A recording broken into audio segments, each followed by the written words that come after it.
Hi, I'm Sophie, And I'm Joe. and welcome back to Spills.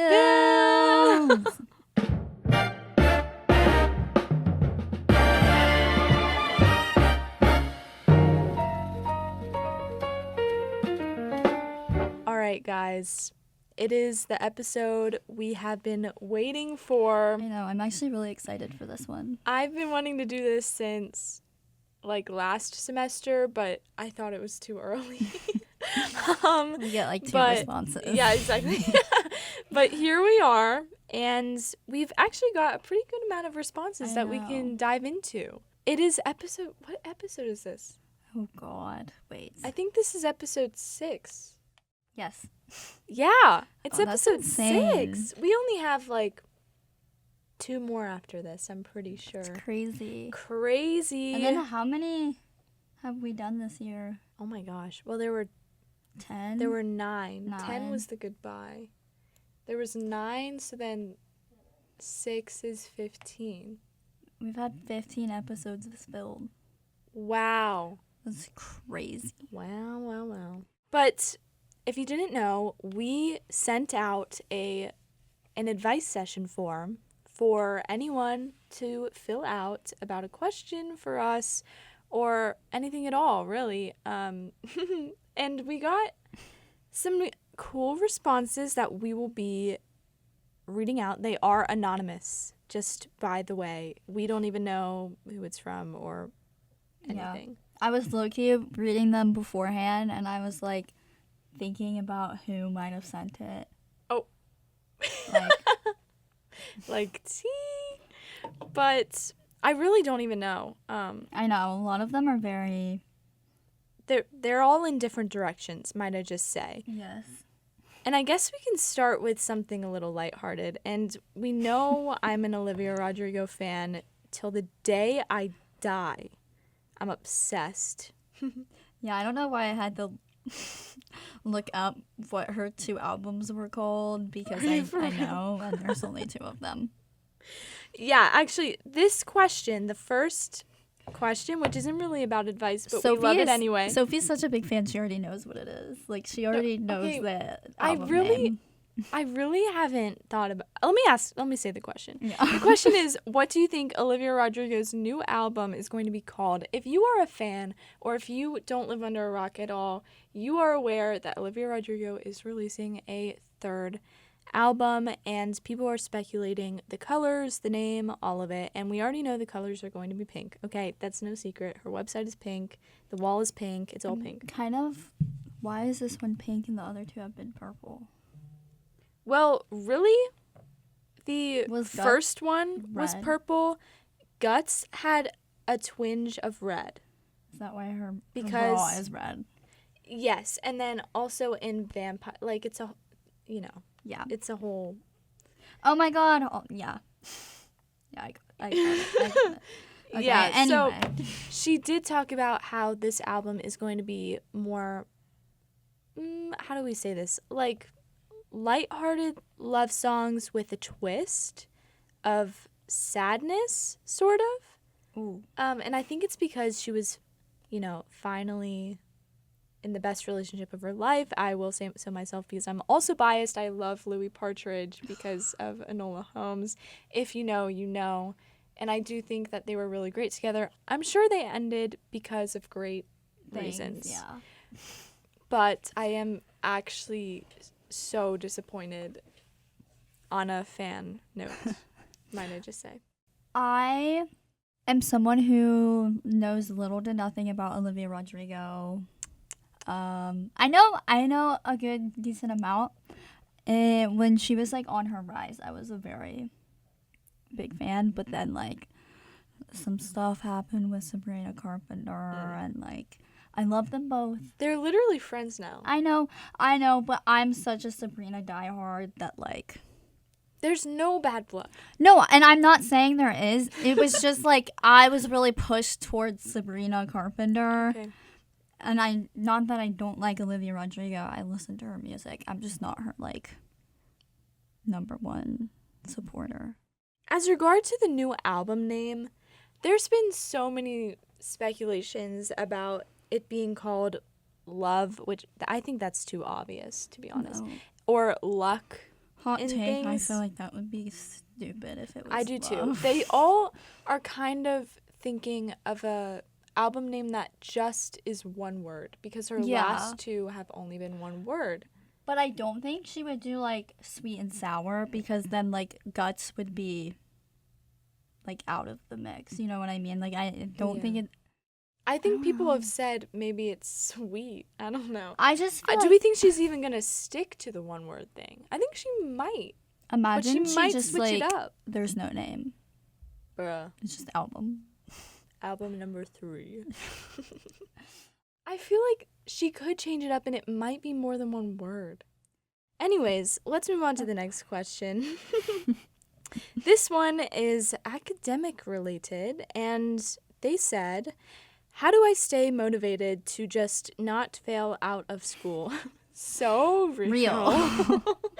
Thank you for the honesty. I totally relate. What I think about this It was is a really big pause. You're like, and I... what I think about this is, especially since we're almost at the end of the year, I don't know what grade you are or whatever, but you have got to see the light at the end of the tunnel here, okay? Even if you decide, woe is me, and you don't continue the next years, I think you should finish the year strong. We're almost done. We're almost done with this year, and then you get a break to reevaluate.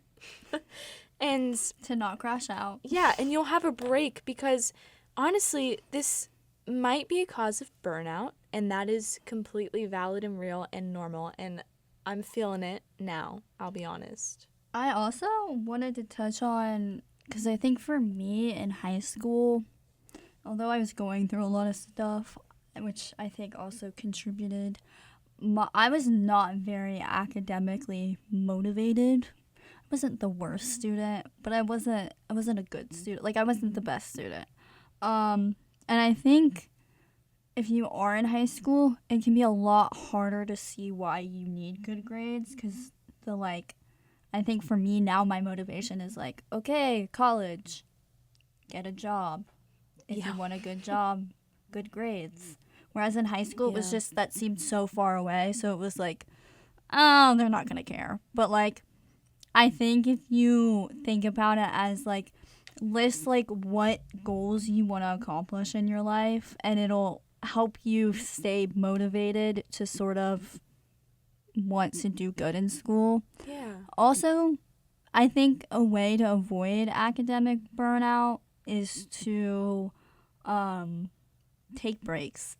Give yourself Schedule some grace. breaks, which I've also been dealing with quite a bit of creative burnout actually recently. And I think for all my fine art majors, hey. Realizing that like taking time to just sort of make art with no like plan or intention, to just like sort of sit down and have freedom with it, can really help with burnout over the long run. But I would just say try and give yourself grace. Like Sofie said, we're almost there. But yeah, I would recommend just like jotting down goals that you have, long term or short term if you don't know. But yeah, I hope that helps. Yeah, especially if like there is a really big end goal to why you are in school in the first place, then that could be really helpful, because when I feel like giving up, I think about my end goal after all of this and how important it is to work hard now for a better future. Yeah. So, yeah. I also think that, like, for me personally, I know I struggled a lot because I was like, I don't really have an end goal. Like, obviously I do, but I don't know what it is yet. So I think that can create a hard, why am I doing this sort of mindset. But I hope you keep at it. Yeah, keep at it. I'm sorry you're feeling We're right there with you. burnt we're all out. gonna chug forward. Yes. Can't wait for our exam week. Woo! We're gonna eat and leave no crumbs. No crumbs on the plate there. All right, next. This says, oh, should I say it's from you? Oh, yeah. Okay, this next question is actually from Joe. She submitted it, and I realized crazy. this came in today, and I was like, oh, what? It says, this question is for Soph, in parentheses from Joe.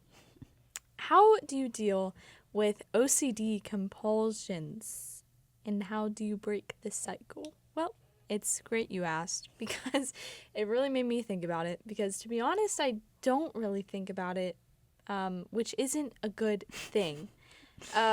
OCD, if you didn't know, is a part of my life, and it's a long journey. And, you know, some people go to therapy and figure out that cycle with that, and I have tried that before.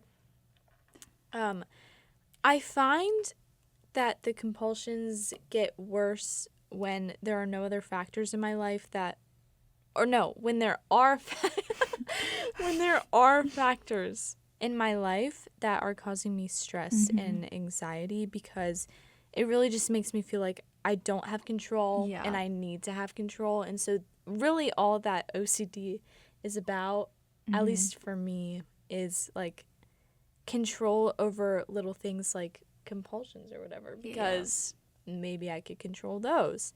And so it is really a cycle that is so hard to break, and it's honestly easier to just not a lot of the time.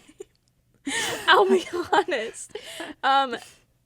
But sometimes I have to remember that breaking the cycle can sometimes be better than just following through, even if it feels easier to just fall in the cycle, because breaking the cycle is putting a challenging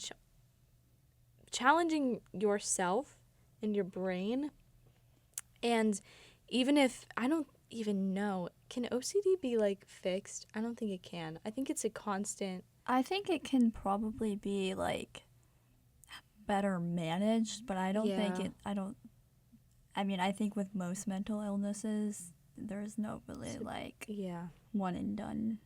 Yeah. So there's nothing that can exactly cure this. So it is something that I find myself having feeling a little bit at a loss, because I feel like it's hard to constantly think about trying to break a cycle that I'm going to have to deal with all my life.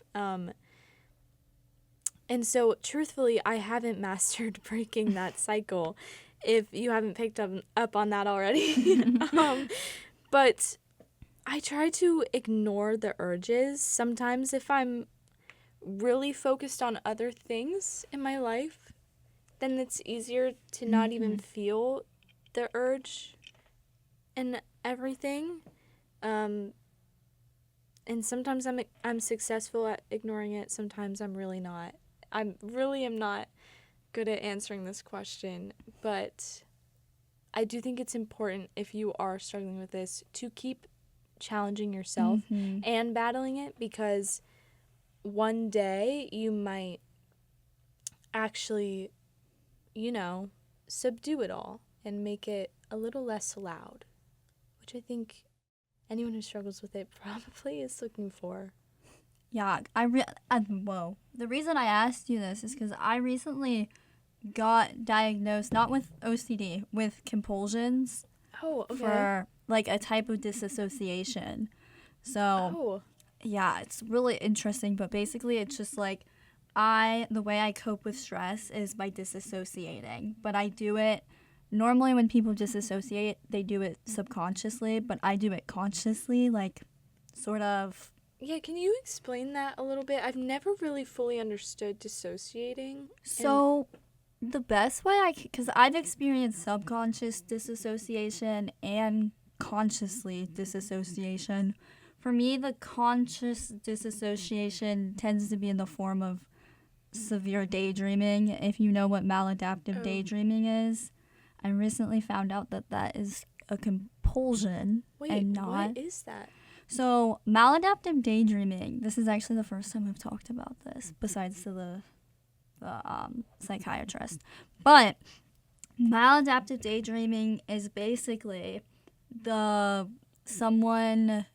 it's like typical daydreaming, but it is like severe. So it is like hours to like a long time of basically your day is just spent daydreaming, which doesn't sound bad in theory, but when it becomes your coping mechanism, sort of to escape reality, it can become very, very bad, because what ends up starting to happen is you start choosing to sort of go into these false worlds and daydream. And whenever you're stressed out, you go into these daydreams. And most people would say, oh, just stop daydreaming. But it's a compulsion. There is actually a... Wow. Yeah. I had no idea. It's actually super interesting. Yeah. So basically, it's linked to ADHD, but it's also linked to trauma. A lot of people who daydream, typically in the maladaptive side, they sort of do it to escape trauma or to like have control, because that makes sense. You're creating a different world, it's actually really interesting. I've always found such an interest in like psychiatry and psychology. I think especially when you suffer with issues, it becomes more interesting. But anyway, back to like disassociation. I think like when you subconscious disassociation can be quite weird, like because you don't really understand what's happening, or like that you're doing it at all. Yeah, so basically your mind, like some people experience out of body where they feel like they're out of their body, like they're watching. Out of themselves. Yeah.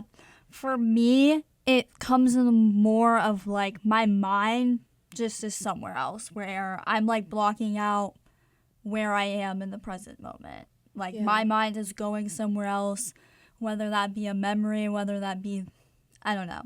But typically I think, and I could be wrong, but this is what I've experienced, is that your memory tends to be really foggy and you don't remember certain parts of your life because you disassociated from them. Oh, wow. Anyway. Normally it only lasts like, I don't know. Actually, I feel like it depends on who you are. But yeah, for me, I don't really have, well, besides like maladaptive daydreaming, if I'm subconsciously disassociating, like at least now it doesn't last too long. Okay. But. Okay. Well, that makes a lot more sense now. I was like, this is interesting for Joe to choose from. No, I was just interested. But yeah, I'm always interested to hear about psychology from other people's point of views. Yeah. Anyway, sorry next. I didn't have much of a response there. No, I feel like you did, because it was like, I mean, it's your truth. I'd rather you say like your real authentic answer than lie and be like, actually I've cured it.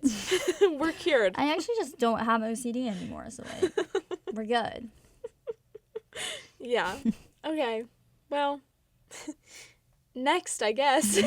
I know, it's weird to be like, okay. No, I know, and especially since this next one is actually completely the opposite spectrum. What is it? This question is so interesting. I really want to know who asked this. But it says, what's something guys think is attractive that actually... Oh my gosh. I was like, wait a second, I gotta actually think about this. What is something that guys think is attractive? I do have answers. I have two, I think. Number one, now this actually, I think, talking from an objective standpoint on society, that actually being a performative male, like actually being it, so you're not performative, you just are that way, I think was seen as attractive societally. Mm-hmm. But now I think that when you can tell, now that is also subjective, but when you can tell that somebody is trying to be performative in a way, now who even knows if they're trying or if they're just actually that way?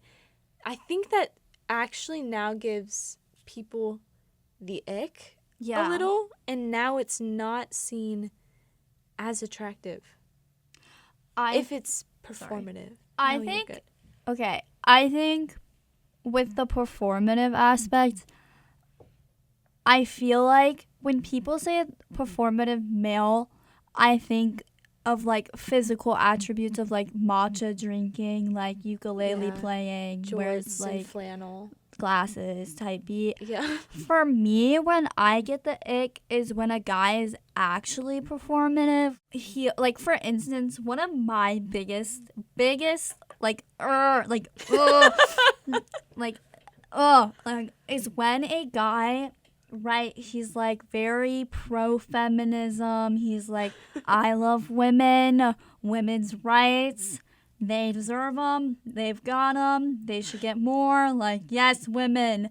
And then they turn out to be like douchebags and like and relationships. the worst guy ever. And it's like, pardon? Like, yeah, okay. Because it's very just like performative. It's very contradictory. Like, how are you going to be like, I love women?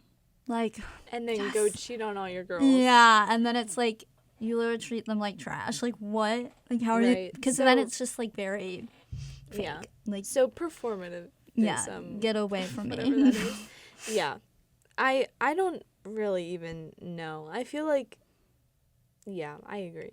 So the other thing, this is so like random, but whenever, and you know what, girls might do this too, but I feel like when guys have like a really sporty car, or even like it's just a car, okay? They just have a car, and they do that revving thing. The revving, like of the engine. The engine. The ego. And is like. there is no reason to be doing that. Yeah. And also, like, most cars don't have that. You have to actually like you put purposely are doing a new. Yeah, I'm like, you think that that's attractive? That is not. Yeah. I'm like cursing you out as you drive away. Like, yeah, it's just like it's something where I just get very icked out about. Of like, I'm trying to enjoy my peace. I want to and know quiet, if somebody likes that. There's someone out there. If there is someone out there, that would seriously surprise me. I would be shocked. Yeah, I don't know. Do you have any? I do. Well, okay, guys.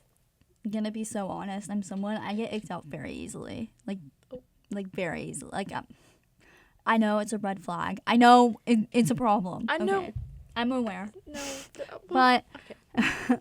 I feel like for me, if a guy is very egotistical, like that is so annoying. I feel like to me what leads into that is someone who's very typical, very like masculine, like in terms of like relationship, they're like very overprotective to the point where it's like I'm like, get away from me. A little like too much for you. Yeah, I'm like, you're suffocating me, get away from me. Yeah.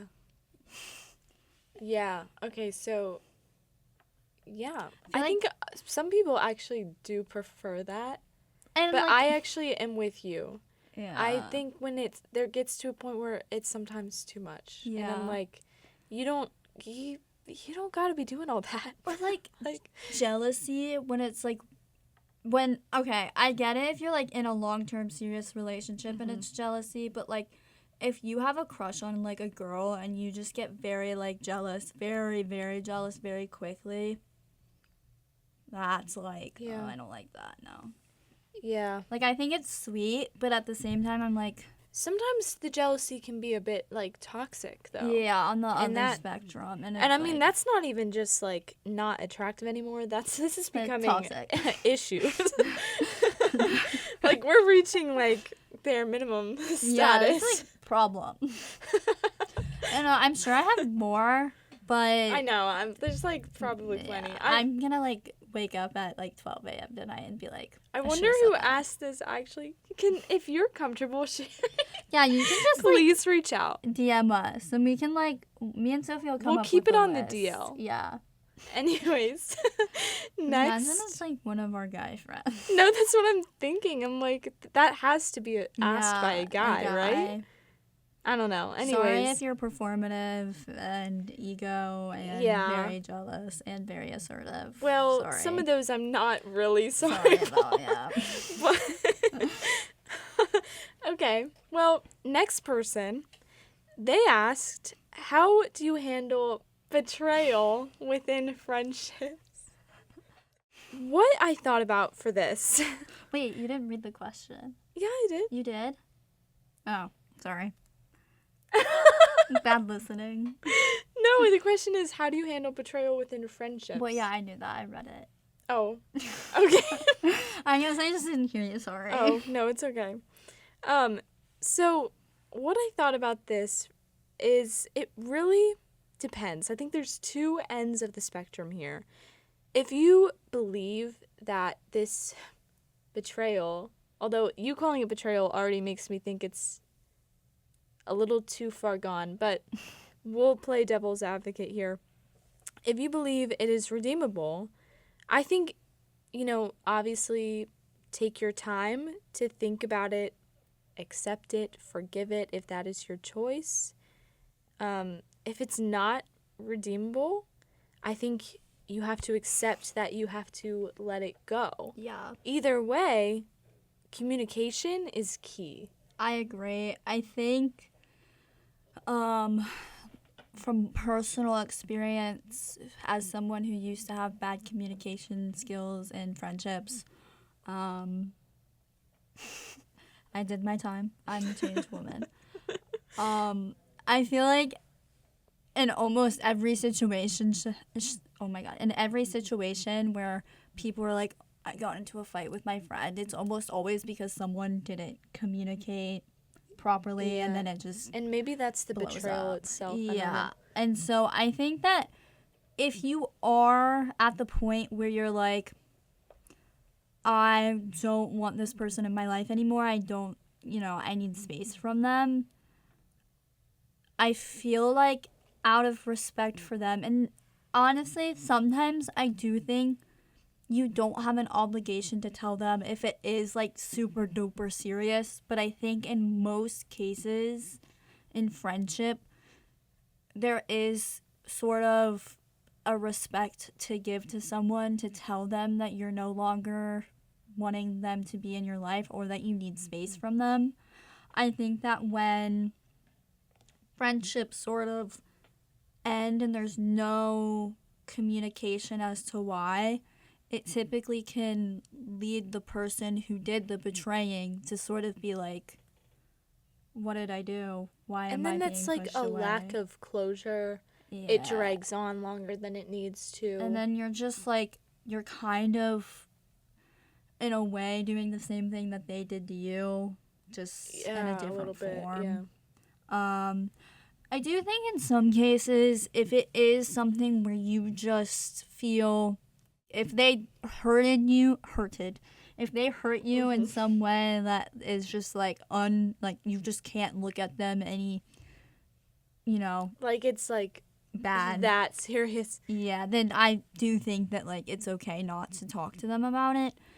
But like, because things are pretty clear. Yeah, I think that just like, I also think for the person, for you who got betrayed, you will get, I think, emotional relief by talking to them about it. Yeah. Because you also probably are going to need closure from the friendship. Whether you realize it or not, maybe at the time. Yeah, or just like, even just saying, hey, I need space right now to like really understand what I'm going through. Mm-hmm. And then being like, figuring out, having that closure talk, typically I think is the best route. Yeah. I agree with you. Very good points. I also, with this question, I didn't know if they were asking about, like, them betraying a friend or vice versa. Oh, maybe they betrayed. Yeah, someone else. So I also wrote points for be it someone like What did you say? Yeah. I said, and I think that this can be really tricky, and I think that self-forgiveness is one of the hardest things that people have to go through, because a lot of times we like to sort of shove our problems down deep and pretend like it never happened, and like when you do that, it just comes to bite you back in the butt because you have all these hidden emotions. So I'd say if you betrayed someone and you're feeling really guilty about it, feel the guilt, which is like the hardest thing to do, because it's in my opinion, it's one of the worst feelings in the world to feel guilty about something, especially when you can't do anything to sort of fix what you did or, you know, what happened. But also give yourself grace. You're only human. Every single person in this world at one point is going to mess up, is going to make a mistake, is going to do something that they're going to inevitably regret. So give yourself grace. Realize that, you know, either one, what you did isn't your character, or two, that maybe you have an underlying problem, but that's just something for you to work on and better yourself and to just, you know, change. But I just really think that giving yourself grace throughout the situation, allowing the person that you betrayed to sort of come out and talk to you about it, if they do, or if they are hurt, they should be telling you that they're hurt. And then you should probably give them space, because when they want to come up and talk to you about it, they will, hopefully. Yeah. But yeah, interesting. That's what I said for that one. Solid insights. This is honestly kind of like an interesting, like, setup, I feel like. Bounce around. Yeah, of like this just... Because it doesn't feel like we're having a conversation. It feels like we're just... I feel like I'm talking to a wall or something. Like, not in the way, but like I'm talking to someone else on the other line that I don't know who it is. Guys, I just keep imagining who's writing these questions. And, I know. Like, this is kind of... Curiosity's killing me. But, yeah, that's great. No, like, that was great insight. Thank you, Sophie. Yeah. All right. Next person said, do you think all relationships should receive the same effort, romantic and platonic relationships? I feel like people are more willing to work things out with a romantic partner than they are with a friend, or vice versa. I thought about this one really hard because this is interesting to me. Mm-hmm. I feel like, personally, I think it depends on, to answer the question, I feel like it depends on where your priorities are. You know, a lot of people put more priority on friendship connections than they do romantic, and vice versa. I said the opposite. I said people put more, like, I feel like people tend to put more, like, work into romantic relationships. Really? But I said that I think it shouldn't be, like, platonic or romantic. I think it should be based on time and how long you've known the person. Yeah, and like, that's a good point. Regardless, like, of... Because I think regardless of platonic or romantic, it should be, how long have I known this person? How close are they to me? Yeah. And how much do I care and validate them or value them? I mean, I feel like since I've not really had a romantic relationship in the way that I think these people are putting it, friendships have always been more, like, important. Just... those are kind of my, like, extended family, you know, and, you know, my people, my, like, support system and everything. Yeah. So I feel like I personally put a little bit more effort in platonic relationships right now, but I also think maybe the reason people put more effort in romantic relationships or are more willing to work things out with a romantic partner are, I think a lot of people seek validation through romantic Yeah. relationships in ways that they don't with friendships. And friendships are kind of a thing where some people get comfortable with it, you know? And so it's kind of like, well, it's so long term, they'll always have my back. I don't really need to, you know, put as much work in. Whereas with a romantic relationship, they could leave at any point, and like I gotta keep them, you know, with me. I don't know. Maybe I'm just spitballing.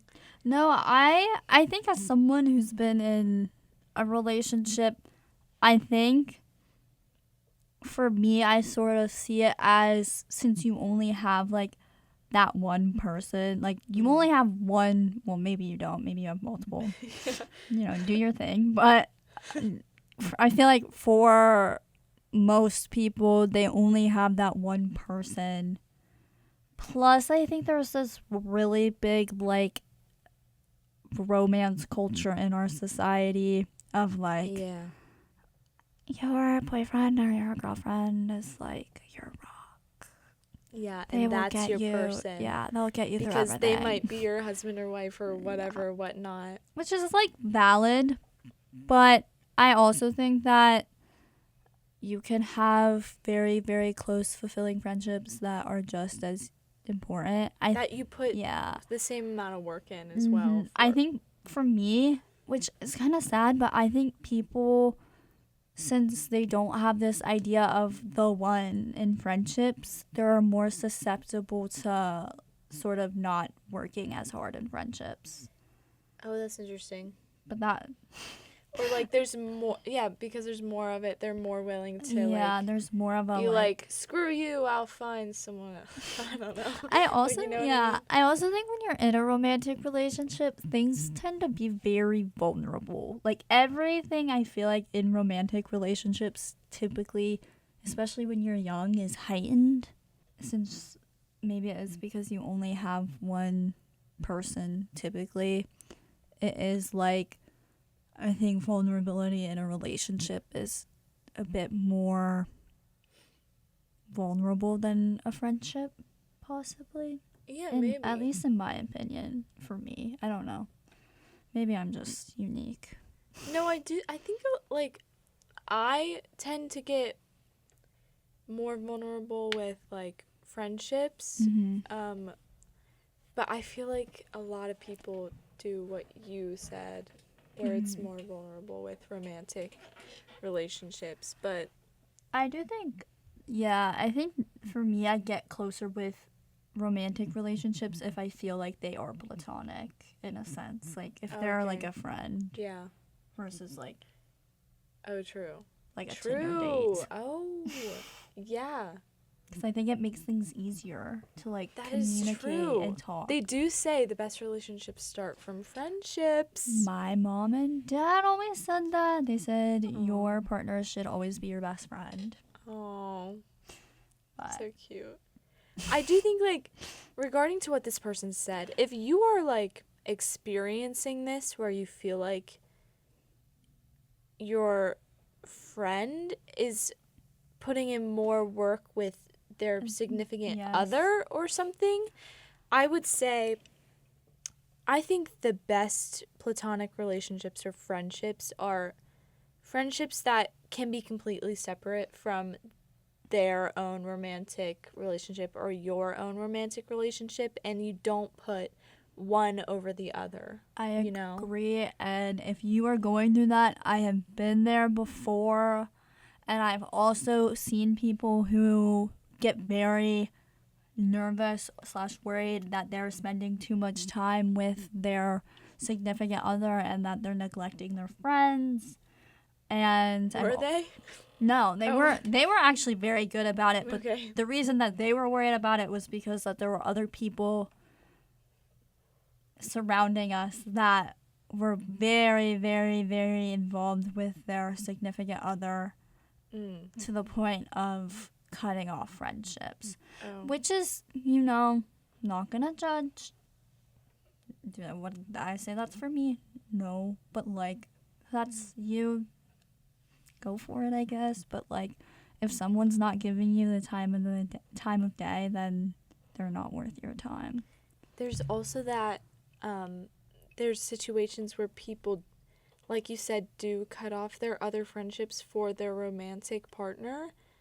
And I guess that might also be what you're referencing. Like, I think that's also where we get the feeling that, you know, people might put more into a romantic relationship if they're willing to drop all of their friends because the only friend they need is their partner.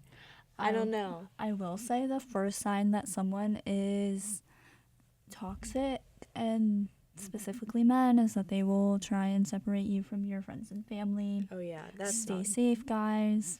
Oh my God. That is not safe at all. Is something in your eye? Yes. Guys, you can't see it, but my eyeball has been twitching for the past like 30 minutes. That's a sign of stress. Did you know? That I have like dust particles in my eye. Or maybe you do have dust particles. This podcast is presented by VAQUERO. Authentic Mexican dining just steps off of UC's campus on Short Vine. Visit VAQUERO today at 2845 Short Vine Street and follow them online at VAQUERO Clifton. VAQUERO, the best in Cincinnati. Well, are we ready for the next one? Yes. Okay. This one says, how should you know when it's time to step away from a friendship that isn't sparking anymore? Wow. Boom, boom, boom. This one was really intriguing to me. Yeah, I had a personal experience. Really? Yeah. Do tell if I think you would like. Well, okay. When you say like it's not sparking, I'm assuming that there was nothing in the friendship that like led to it not sparking. Like it's just like you two are not Still fading out, maybe. Yeah, and I've definitely been there. And I like with one of my past best friends, we like she was actually my ride or die. Like we spent every weekend together. We ate lunch together. Like literally was one of my closest, dearest friends. And one day I just sort of realized that we were just uncompatible. And there were things that I wanted to sort of, that I needed support on. And not necessarily that she couldn't give me, just that she wasn't very like she didn't understand that. And that's fine. Like, you know, some people just don't sort of want to talk about emotionally deep problems. And that, for me, that's something that I need in a relationship. Yeah. So I sort of just understood that, like, I will always love this person. And that person will always have a very deep, deep love in my heart, spot in my heart. Yeah. But sometimes you just aren't compatible with each other. And I think when you just sort of know, like you aren't either something in the relationship or the friendship isn't working. You're not feeling sort of fulfilled maybe as you once were. And that doesn't, like, I hate this idea that, like, if two people were once best friends and then they sort of separate, that it means that they like hate each other, because that's not what that means. And if you're feeling like this friendship isn't sparkling, if you will, that doesn't mean you have to cut this person off and never speak to them again. It also might just mean that you need a little bit of space and you've been spending too much time with them. Either way, I think it's very important to communicate this to the other person and tell them that you're feeling this way. I know it's hard. I also think that if it does lead you to having a friendship breakup, because I definitely did experience that, grieve it, because I don't think that that's something that a lot of people talk about, is friendship breakups suck, but yeah, I hope that helped you. Sometimes I think I get very off topic. But No, that was great. That was really great. guys, Sophie's so supportive of me. Well, I truly mean it. I do. Thank you. I agree. I just didn't think about that at all. I had said that, like, this kind of what you said, I guess, that this does not always mean it's the end. A friendship not sparking anymore. I feel like sometimes you might just be in different places in your life. You know, you may also need space from each other, like you said, or maybe you need to also, if this relationship is important to you and it's not sparking anymore because of a lack of effort with each other, you know, maybe you got a little too comfortable, then maybe it means you just need to put in a little more effort to show you still care about the friendship. Yeah. You know, if this is something that, you know, you don't want to end and it's just not sparking right now. Sometimes if you really are doubting the friendship, though, rather than it just not sparking, maybe you should further consider things. You know, why are you really feeling this way? Do you actually think this friendship is not sparking anymore, or do you feel like it's fading out for a reason? Like you said, maybe you just aren't compatible, you know? And maybe it is something that you do need to calmly end, you know, with communication. Sometimes a fade out of friendship doesn't need communication. It's a mutual understanding that you're in different places of your life. There's no hate or beef or anything. Yeah, You it's just you need. Yeah. And that, yeah, I do agree with that. Like, sometimes, I guess for me, it was more just circumstance, but, like, because it was, like, we were spending every time, we were spending every day together. But I definitely feel like, even in college, that's a big thing of just, like, people are in different places. Yeah.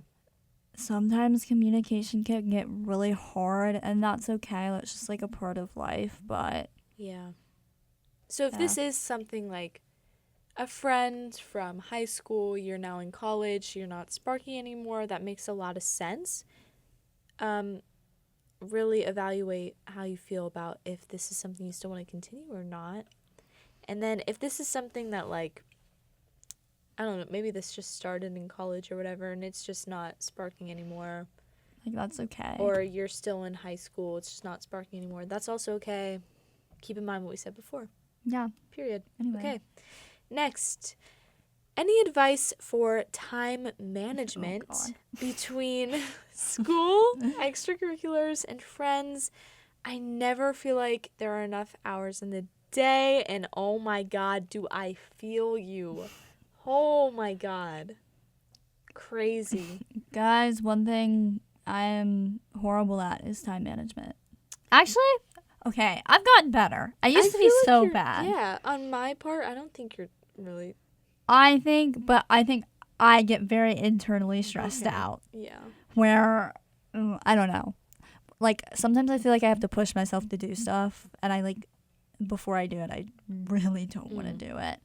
I used to be horrible at time management. Like, actually, but, like, Really? Anyway. Yeah. Like with school stuff or just all of it?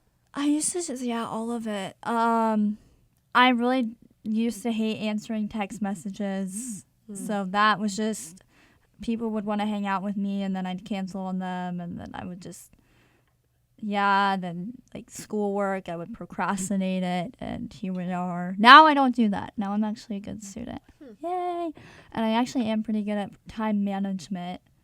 I think my suggestion would be to sort of make like goals for yourself so that you have like you're setting aside time for each thing. Like, let's say you want to hang out with friends, maybe have a day like in the week that you are like, I'm going to hang out with friends now. And regardless, like make it a sort of goal. And then, like, with schoolwork, make sure that you're just being proactive. I always sort of remind myself that I know I'm more likely to do a better job at schoolwork if I don't procrastinate it. Yeah. Because I'll put more effort into it. That's such a big one. Yeah. Procrastination is the enemy. And I still procrastinate a lot. I'll be honest. I'm better at it now. I think I'm a bit of an let me restart. An organizational freak, in a way. I think actually my time management becomes an issue. I overmanage my time to every single minute on the dot, and it's actually the devil for Guys, me. one time I saw Sophie's calendar and I literally got scared. Okay, well, that's just because I also block in my classes. Like, I saw, like, her calendar had, like, every color of the rainbow on it. There is a color for everything, and I will be honest. I don't know why it gave me a stroke of anxiety. Well, like, see, that's what I mean is, although time management is really, really great if it is not something you are great at right now, I would say be a bit cautious, because I have a struggle right now where I over manage my time, and I get to the point where I schedule every single thing to the minute, and every weekend has something on the dot that is scheduled in a block, and then I leave out time for things that actually bring me a lot of joy and give me, like, leisure sanity. time. Yeah, leisure time. That isn't in my schedule unless there isn't something already there. So I would just say be careful, because there gets to a point where time management becomes too much. And if you're that type of person where you overbook yourself, which you seem like you might a little bit, if you're like, I never feel like there are enough hours in the day, something I've been trying to do is knowing my limits. Yeah. And that is something that is so important, because first semester, I could not tell you what a limit was. And I booked everything, whether I wanted to or not, or whether it brought me joy or not.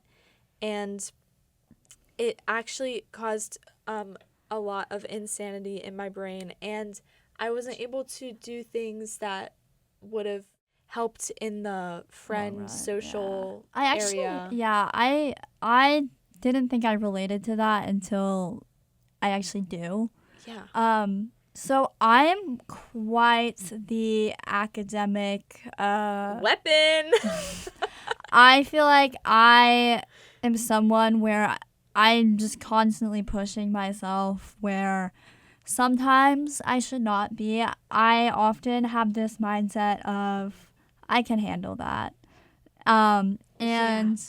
Basically, I was scheduling classes for next semester, and I was texting my mother about just scheduling classes. And so I'm just going to tell you guys the schedule I have for next semester. Mind you, I'm taking 2 online classes this summer. In addition. And this summer I'm taking 2 online classes. Jeez. And then I was thinking about taking a 3rd one. We'll see. Actually, yeah, we'll see. Tomorrow's my deadline. But anyway, so for those of you who do not know, my major requires me to take studio classes, which are each 3 hours long. In addition to that, we have one regular, like, sort of lecture class. And then I also will take an online class. So paint this.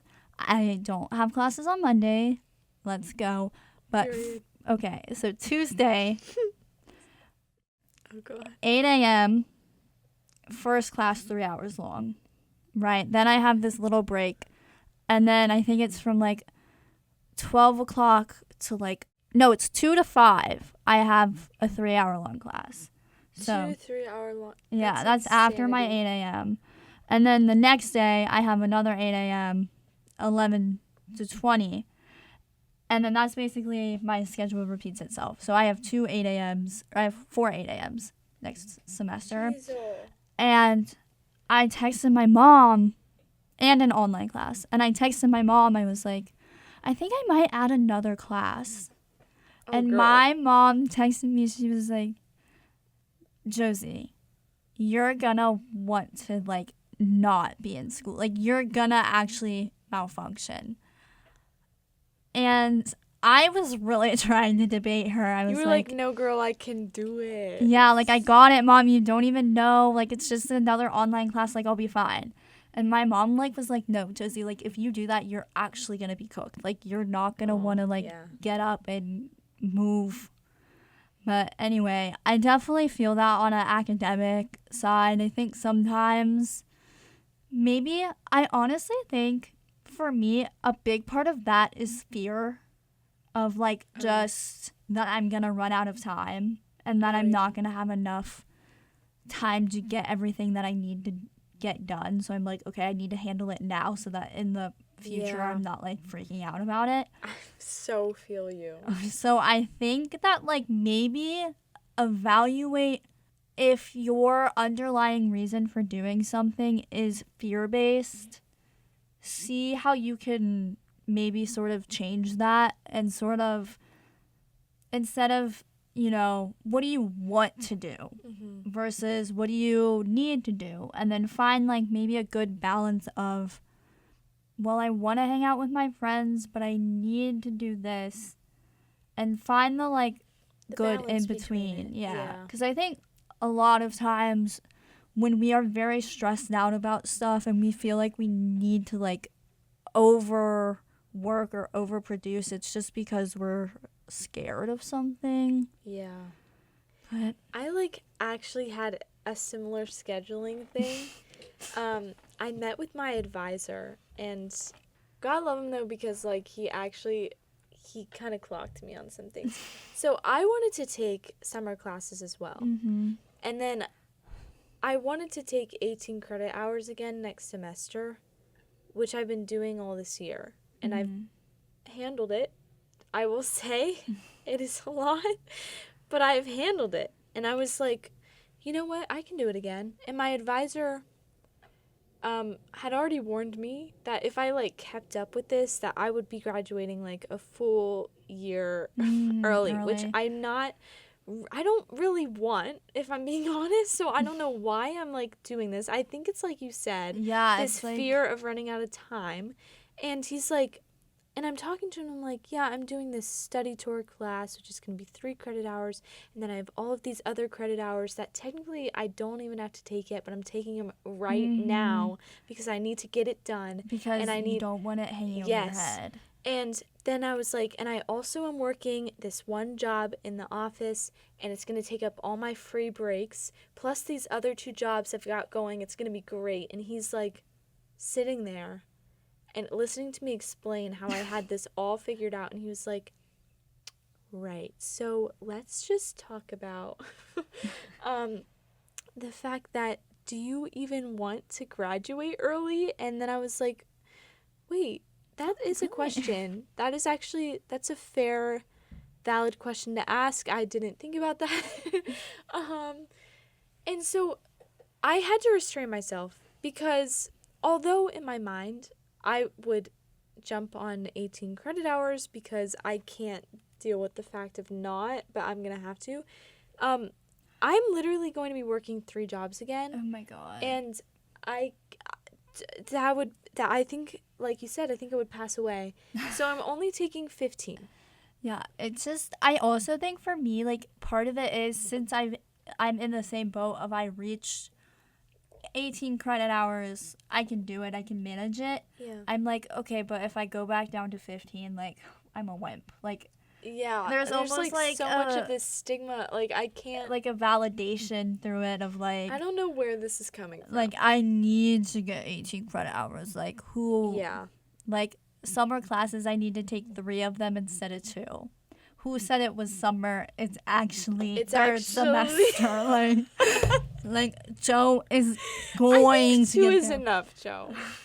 I think I know, you're but okay. my thing is, I think I go down this rabbit hole of like, okay, but like in 3 years, am I gonna regret not taking this one No, class? girl. Like, I need to get it done.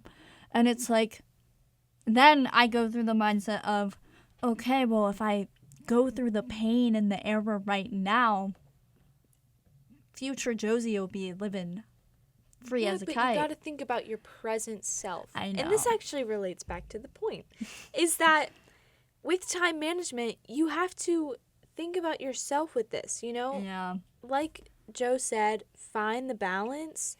Yeah, you got things to do that are needed. And school, that is a necessity. And extracurriculars, that might also be, depending on what it is. Friends, though, you may not believe it. That is also a necessity, girl.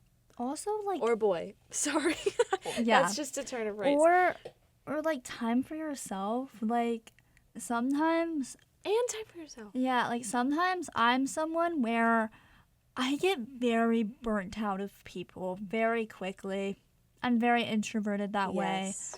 And I have to make time in my schedule to choose, my hobbies over homework. Yeah, to have like a night or even a couple hours to yourself. Yeah. Like, And that's like okay. Like, it is 100% okay to spend time alone. Like, yeah. do not feel like you need to like burn yourself out, especially if it is like fear based, because that will drive you in a very dark path. Yeah. Actually, on the topic of what you said of being alone and things, this next one is about that. And it says, how to go about making new friends, question mark. I feel like I don't really have many friends right now, which I know is fine, but I don't want to get lonely though, you know? And this actually needs to be normalized, I think. I think there is such a pressure to constantly have so many friends and Yeah. all of these things to do with these friends. You're hanging out all the time. You need these solid friends constantly in your life. I actually don't think that is true. And although this is actually hard for me to accept as well, I think that being alone, that is fine. If you are comfortable with yourself, then being alone is fine. And that might even just be temporary. I think that friends are important, and even if, even just one friend, someone you can like talk to is important, but I don't think you should feel so much pressure about not having many friends right now, I would also say, like, something that needs to be normalized. I think there's this really big idea of a friend group, of I need to have Ooh. a bunch of like friends and we all need to be friends. And I have to say, like, for me, I feel like I have a amount of friends, and I've always been like this, where I just have a lot of friends, but I don't have a friend group necessarily. And I think that is 100% okay. And I think that, like, you don't necessarily need a friend group. Like, yes, it is nice, but it's also personally, Sometimes friend groups can be like not, it no all just bueno, yeah. depends. But I agree with Sophie. Now, I feel like if you're someone who is just, you feel like you're at a place where you want more friends and that's something you desire, not because you are like worried about being lonely necessarily, but you just want more friends. I think a lot of times I think we tend to get in our heads about whether or not people are like going to reciprocate if we talk to them, or like want to be your friend back. Yeah, or think you're weird. But like, just making an effort, honestly, is one of the biggest game changers. Try and talking to people in your classes. Also, reach out to family. Like, yeah, family, if you have siblings or cousins and stuff, like even parents talk as to well, them. but like yeah. those I feel like count as friends as well, and those can be a good support system for you. I also tend to think that we sort of have this idea that we don't have that many friends, when in reality we do. We just don't really like. Yeah, that is a good point. We're not listing in our heads how many friends we have. We just, Yeah. have. I don't know, but I do think that just if you want more friends, just try and make an effort. Like, just, this is gonna be such a cliche. Join a club, ask someone to eat lunch with you, or I feel like a lot of people have relationships where they're at acquaintance status and not friendship level. Let's make it deeper, though. Yeah, let's make it deeper. Ask them to hang out. Get to that level. Yeah, and, see where it goes. Just put yourself out there. All right. Next, what's your best advice for incoming freshmen next year? Oh my God, I've been waiting for this one. Really? Sorry, I didn't mean to cut you off. But yes, this one I was so excited for. Share, girl. Guys, not gonna lie, freshman year has been really interesting for me. A lot of ups, a lot of downs, kind of all over. Period. I feel like I've had a good year, but I've also had like kind of a bad year, but overall pretty good. So my first big piece of advice is please, please, please don't feel like you need to have everything figured out. Yeah, for real. I think there's this big idea when you go from a high schooler, you're like, I'm an adult now. I need to know what to do. Yeah, I need to have a 4-year plan. I need to, And a 4.0, yeah. Also not true. You just don't need to have everything figured out, and that is okay. I promise you, most college kids don't have it all figured out. Majority of people... I couldn't even think of one person that was actually... Yeah. I know what I'm doing.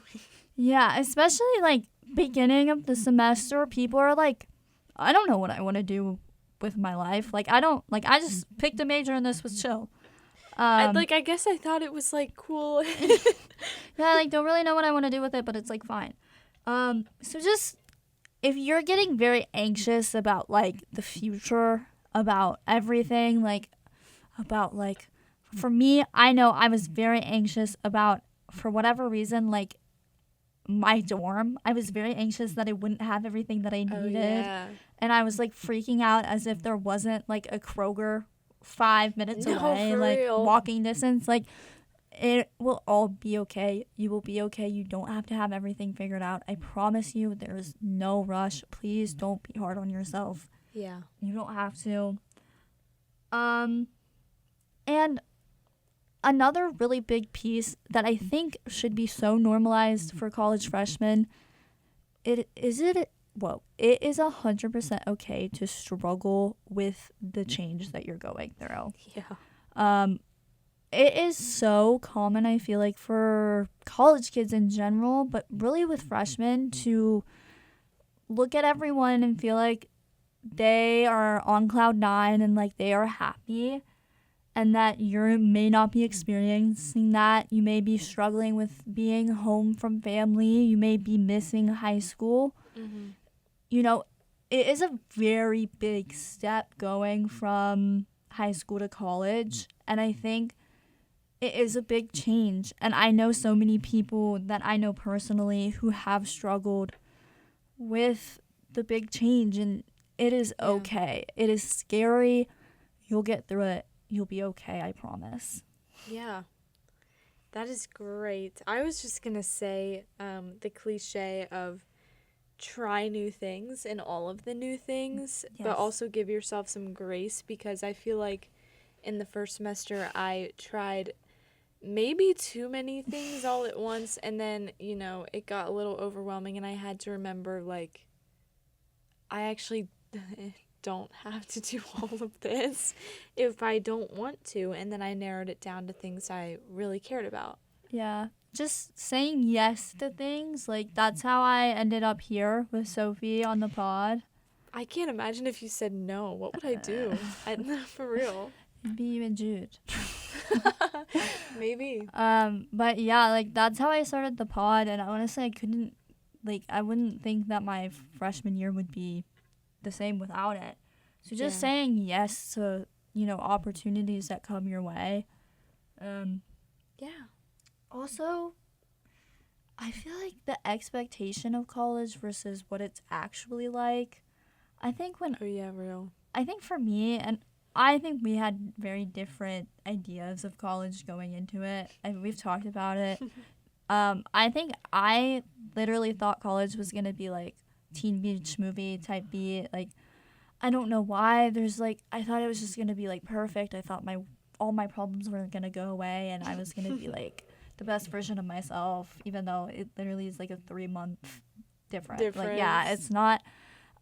Just don't have unrealistic expectations of college, and then beat yourself up when it's not like that. Yeah, when it's a little different than you expected. Just take it one day at a time. So, next one says, some of the principles and views we hold are subject to environment and circumstances. We never know who we truly are until we get to live certain experiences and go through some stages in life. In that regard, we should revisit some of our goals and values and principles so far so that we are not holding to something that is rigid and unhelpful to us as our future selves. And then okay, yeah. So this was not actually an advice question. I think it was advice to the crowd. Yeah, I think and we appreciate it. Yeah, I think I agree with it. Yeah, things change. Your values may change. You don't have to stick to what you said once before. And I think this is a really big thing is I feel like, especially on this podcast, me and Sofie are just giving insights on our opinions to the world. We are college girls freshman year. We're young. We obviously may not have that much experience in life, but I do agree, values change, things change. That's how we grow as people. In fact, I think it's unhealthy to stay in your ways because it sort of, you're never going to change as a person if you just refuse to grow. Yeah, things are always changing and growing. So this is really good insight, and I really appreciated it. When I first read it, I was like, where's the question mark? And then I realized this wasn't actually a question. But we love it anyway. Okay, last one. This is kind of similar to other things. It says, what do you think are the best ways to meet new people when you are a freshman? I mean, we could even take out the freshman aspect. Yeah, just in general. The best ways to meet new people, I really think, like we said, you have to put yourself out there. Yeah, and there are you're going to hear this throughout, especially if I'm assuming you're probably a senior. You're going to assume this, or you're going to hear this literally every time you ask this question, people are going to give you the same answers. They're going to say, clubs, join clubs, extracurriculars, yes, classmates, make friends with people in your dorm. Oh yeah, literally. Classes, and then this one I've heard also a lot, which I feel like is kind of random, is eating meals with random people in the dining hall. Actually, this has happened to me before. I've also done this. I actually think that's a great way, especially in the first few weeks. That's your prime time. See, I was a little introverted and just try to avoid the dining hall at all costs during my semester. That is true. But I would say advise against that because, for real, no one's gonna be okay, they might, but you're gonna have better chances if you pursue other people than waiting for somebody to come up to you. Yeah, put yourself out there. You know what I mean? The chances of somebody or a whole group of people sitting with you if you're alone in the dining hall are slimmer than you going up to them being hey, you mind if I sit with you guys? Also, take note of who's in your classes, and if you see them at the dining hall, say ask them hi, to get lunch with you after class or whatever. Yeah, coordinate it, or if you see them in the dining hall, be like, hey, can I eat lunch with you? I did recruitment a week prior to semester 1, and Yeah. I ended up eating lunch with a lot of girls because we were just on the same schedule, and it was easy, and I met a lot of people like that. But yeah, I also, a big thing, don't knock people. Like, if someone comes up to you and they want to eat with you, that could be your best friend right there, and you just don't know. Like, just say yes. Yeah. See Embarrassment should not, don't even let that be. Yeah. Like, you kind of have to put your embarrassment aside the whole first semester of college. And I feel like that's nice about college, because I think, like, people are always just trying to find their people. Yeah, everyone's trying to find, like, most people did not come to college with their bestest friends. Yeah. And even if they did, they're still probably trying to look for new friends as well. Yeah, I will say, in the beginning of your first semester, there will be this really big, like, theme of people hanging out with their high school or summer camp or, you know, their third cousin twice removed friend group. Third cousin twice removed. That's so funny. But that's like a really common theme you see in college, and if you're seeing that theme, don't think that, like, you're behind, because you're not. Like, Yeah. majority of those times, and I'm speaking from personal experience here, those friend groups start to dissolve throughout the year. Yeah. It all just depends, really. But I also, yeah, and don't, like, if you're hanging out with your high school friends too, like, that's fine. Like, just live your life if you're happy with that. There was a section in the form that said any other comments and questions. We did get responses on that again. Somebody flat out said no. Well, that's Thank great. you. Somebody sent a smiley face. Somebody said, I love your pod so much, 2 exclamation points. Thank you very much. And I think it will be very interesting for you guys to see when you are older how much you've grown, because we grow so much in uni. 5 exclamation points. I think this person is not from the US. I've said this to Joe because we don't know. Like, no, there's absolutely no. I just, like, that's a distinguishing factor. Yeah. I don't know where somebody would be from. Probably But UK, right? maybe the UK. Because that's, people I think, say uni in the UK. And also Australia. I don't believe know. they call it uni too. But that was I was like, I think I forgot about the rest of it because I was focused on uni, but everything you said was so nice. That was so Thank you sweet. so much. We really appreciate the support and the love. And then finally somebody asked, can you do a Minion impression? And I've Yes. never done this before, I haven't either. but we're going to try right now. Now. It's like that ba ba ba. Yeah.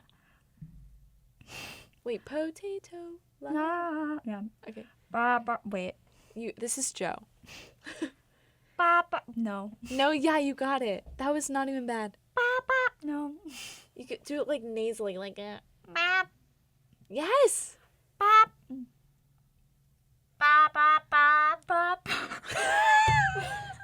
Potato da. Ba ba ba ba ba. No. Potato da.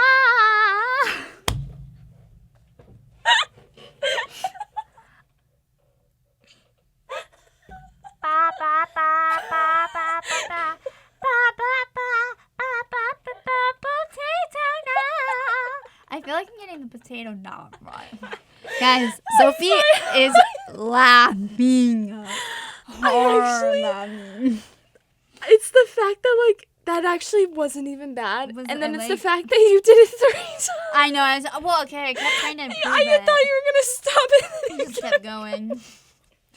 I need to perfect it. Oh Dolph my Cameron's God. really good at it. No, I know. That's what I think about when I Yeah. think of the Minion impression. Yeah, that's All what right, I I've never even attempted this before. haven't either. Ba ba ba ba ba ba ba ba ba ba ba ba potato na. What is it? Potato na. It's kind of fun. Wait. I have no Wait, I'm gonna play idea. it. We get I copyrighted. don't even know the rhythm. I think you need like 5 different harmonies for this to actually like. What if we do it together. Okay. So who's gonna go up into the I feel like I've been going. Okay, so higher. I'll just stay on my single note. What's our starting note? Girl, I don't know. Ba notes. ba ba. All right, 3, 2, 1. Ba ba ba ba ba ba ba ba ba ba. Wait, why are we kind of eating? We need to try again. Ba ba ba ba ba ba ba. Sorry, I'm off. Sorry, I need to start. I need to like reevaluate. Okay. Ba ba ba ba ba ba ba. Ba ba ba ba ba potato now. Guys, drop down in the comments if we ate or not. I think for first time doing it, I don't think it's that bad. I really hope you guys have like 10 minutes of just that. I like actually. Actually, had guys, to be 10 that's minutes. our intro music. Listen to it every day. I think I'm gonna put that in the credits actually. Can you? I'm not even kidding. But anyways, guys, I hope we answered your advice questions well enough to where you aren't pondering it.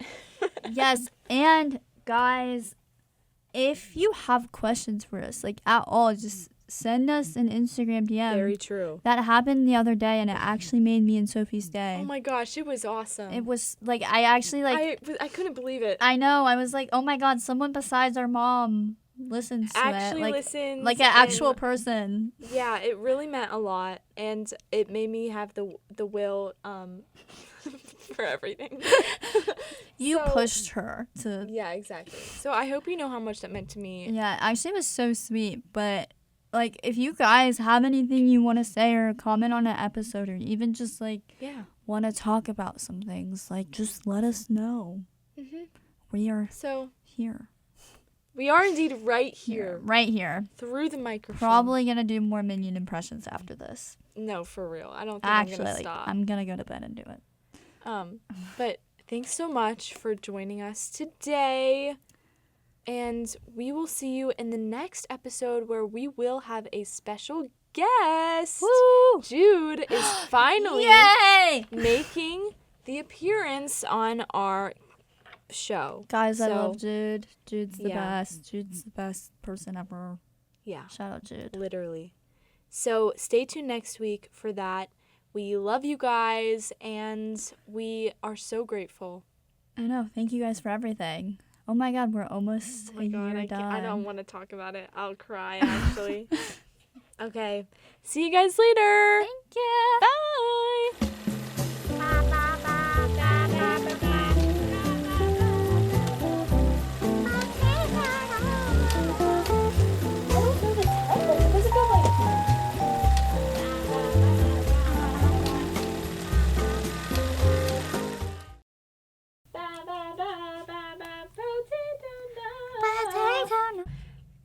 Potato na, See, that's like too high. potato na.